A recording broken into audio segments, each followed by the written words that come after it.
Chào các bạn, hôm nay mẹ vào bếp sẽ chia sẻ cho các bạn một món ăn mới, đó là món chè dẻo khoai lang với nước cốt dừa. Đây là một món ăn vặt được rất nhiều người yêu thích bởi cái vị béo ngậy của nước cốt dừa hòa quyện với vị ngọt thanh và bùi của khoai lang, tạo nên một hương vị rất đặc biệt của món chè. Nếu các bạn yêu thích món ăn này, hãy cùng theo dõi và cùng làm với mình nhé.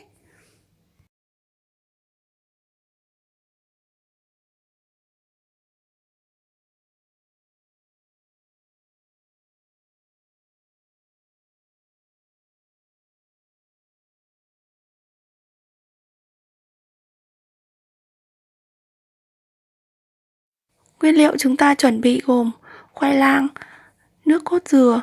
Chúng ta nạo nhỏ dừa và xay nhuyễn lọc lấy nước như thế này nhé.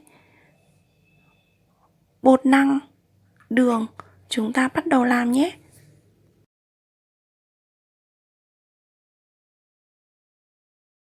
Trước tiên chúng ta sẽ cho nước lên để luộc khoai.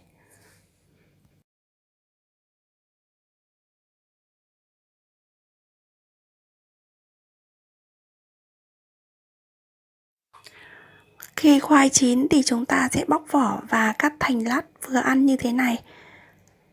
Sau đó chúng ta cho vào trong cối để chúng ta nghiền.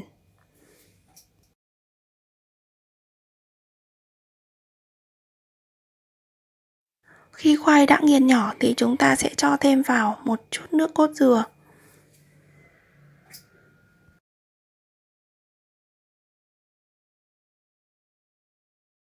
và thêm vào một chút đường.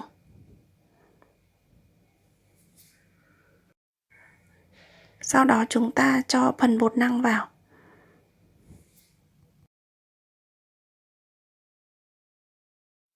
Tiếp theo chúng ta sẽ dùng tay để nhào thật kỹ phần bột và phần khoai lang này thành một khối đồng nhất và mịn. Khi bột có khô thì chúng ta lại cho thêm nước dừa vào để cho phần bột của chúng ta không bị quá khô.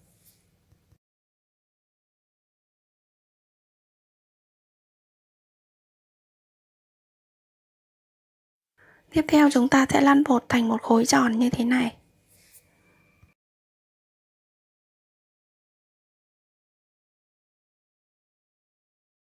Sau đó chúng ta sẽ cắt bột thành từng miếng vừa ăn.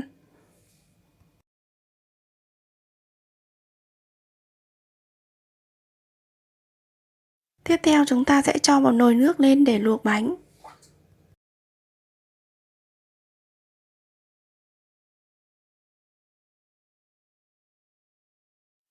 Khi nước sôi thì chúng ta sẽ thả bánh vào và chúng ta sẽ thả vào từ từ.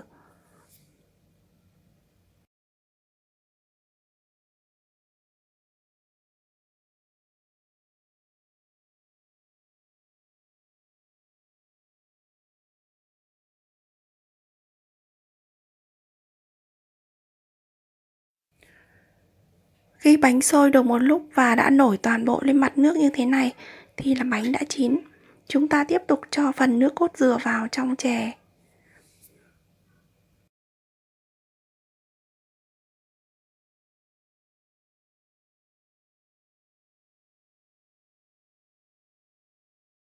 Sau đó chúng ta cho thêm vào đây một chút đường.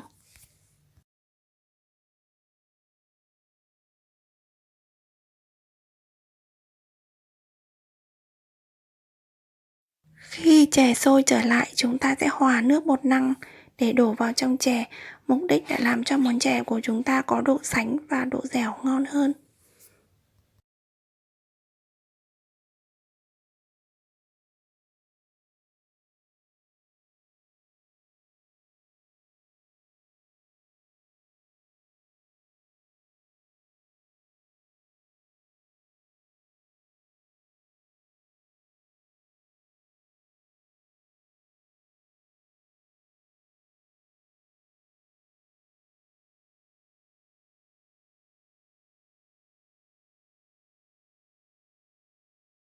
Khi chè sôi lại thì chúng mình sẽ tắt bếp và đậy vung ủ bánh trong khoảng 15 đến 20 phút để bánh dẻo và mềm hơn.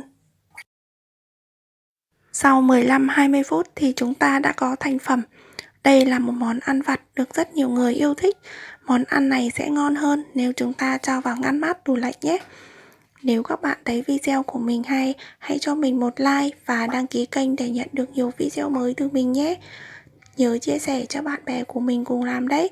Chúc các bạn thành công và hẹn gặp lại các bạn ở video lần sau.